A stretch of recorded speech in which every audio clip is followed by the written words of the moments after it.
Okay, so I have completed the pink sheet entry form on the cost tracking utility, and I'm going to demo that for you now. On the right side of my screen, we have a scan of the pink sheets that are going in with every collate for one collate run each day. And as you can see, it has the order date, the item number, the customization is on, the order number, so we can tie it back to an individual order if we need to. It has how many were ordered, and then it has different chunks of the sheet dedicated to various sections of our production process. It has typeset and CIM, which is like proofreading, and then it has the press area, and then bindery, which is immediately before shipping. So I will go ahead and show you the pink sheet entry tool at this point. And so we go back to our navigator, which has grown a little bit since last time you saw it, and we click on the Enter Pink Sheet button, and it pops up with the screen here. So the first thing the data entry person needs to do is put in an order date. We're just going to use 01/01/2016 for the sake of this demo, and we're going to work with item number test 1. And we're going to enter a fake order number, and let's say they ordered 500 of these test 1 items. And so after we've entered the header information, we can go down into this typeset section. And now with the pink sheets, that pink sheet may be passed between typeset and proofing and the TSR any number of times, anywhere from 1 to 9 times, I would say. And so the first thing data entry person will do is enter in the first time the pink sheet went to typeset. They'll enter the date for that, the typesetter's name, and then if it was a new order, a reorder with no change, etc. Let's just assume this is a new order, and let's assume they made one color proof for the proofreader, and it took them 1 minute. And now if this had gone back to typeset again, the data entry person can hit this little plus sign here, and it adds another column for them to enter. And let's say that this was on the 2nd, and it was also done by David, and this was a correction, and they produced another color proof, and it took them 1 minute and 30 seconds.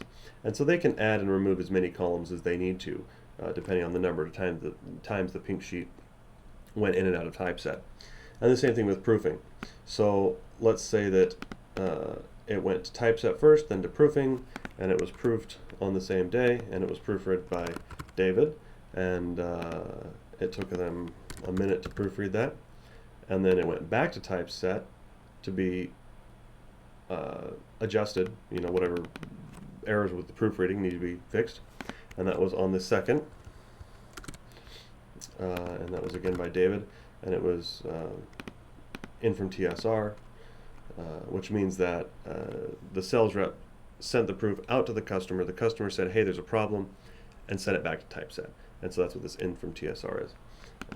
And let's say it took them a minute there, and let's say they proofread it one more time on the 3rd.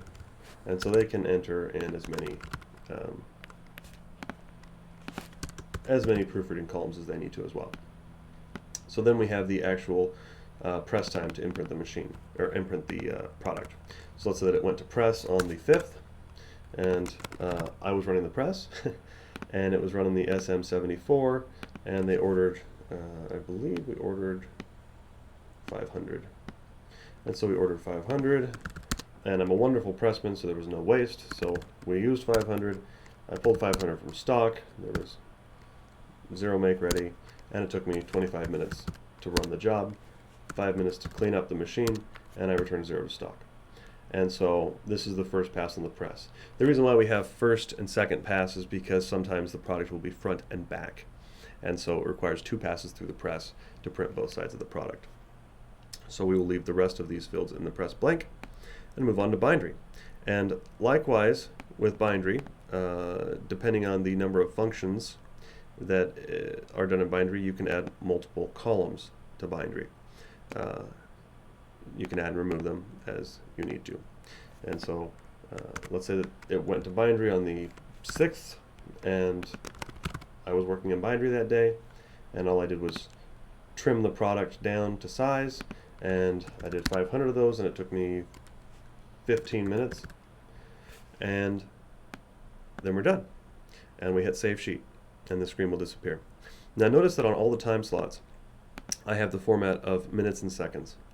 And so the reason why is that many of the typesetting and proofreading functions take less than a minute. They'll take 15 seconds or 20 seconds. And so we had to allow for the option to be able to put in just seconds. And so we added that feature to the cost tracking utility. So we hit Save Sheet, and the screen goes away, and we're back here. And now, much like the yellow sheets, we have a Look Up Pink Sheet button, and it brings up a screen that looks like this. And so from here we can search for a specific item number. Our item number that we used was test 1, so we can type in test 1 and hit search, and it will bring up all of the different orders that test 1 has been imprinted on, so that we can go back and look at the cost of this individual order if we wanted to, if we knew there was a problem with that order or whatnot. Now I have, prior to this video, entered in 3 other orders for test 1, just so you guys can see that. Our order was P0007. And so from the screen, I can see that there is a total imprint cost of a maximum total imprint cost of $68.98. And the maximum is the most expensive imprint we have run on this product. And then we have minimum imprint cost, which is the least expensive imprint we have run on this product. And the average is the average across all of the orders. So the average imprint cost of this product is $40. And of course, the range between maximum and minimum is quite large, and that's because I'm just using fictitious numbers at this point, and I'm just typing in whatever. But this will show us our maximum, minimum, average, and then we can see our variances based on this. If we go down to cost breakdown, we can look at our maximum, our minimum, and our average by production area: typeset, proofing, press, and bindery. One thing else we can do is we can go over here to our orders, and we can double click one of these, and it changes the numbers over here to just display the amount for that order. So this specific order costs $33.70 to do the imprint. And again, it has the breakdown. You'll notice that max, min, and average are all the same number, and that's because there's only one number to work with, because it's one order. If we go back and we double click on all orders again, we'll see that now it gives us our maximum, minimum, and average. So that is the Pink cost tracking utility.